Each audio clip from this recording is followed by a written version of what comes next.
এই ঢোলৰ ঘৰটো বেছি দূৰ নাইয়ে।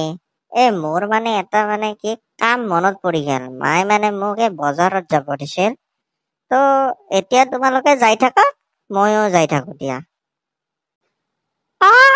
হ'ব দিয়ক দাদা, আপুনিও বজাৰত যাওক, আমিও যাই থাকো ঘৰত। বাপৰে বাপ, গেল দে কিবাকে। এইবাৰ এই দুটাৰ লগত কথা পাতিব লাগিব ৰ।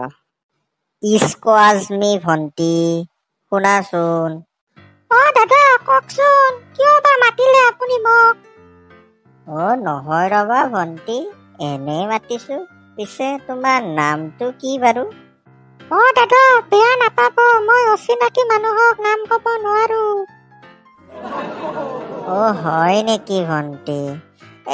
ৰবা, মোৰ মানে এটা কাম মনত পৰি গল ৰবা, মই যাই থাকো দিয়া।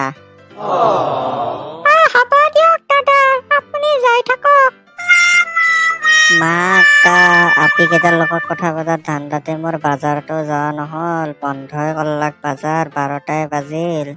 চেচ যাম মই আজি বাল। মোৰো যে কি মানে আপি দেখিলে মানে কিবা হেন হৈছে মাথাটো। যি হয় দেখা যাব, ঘৰা ঘৰিয়ে যাওঁ।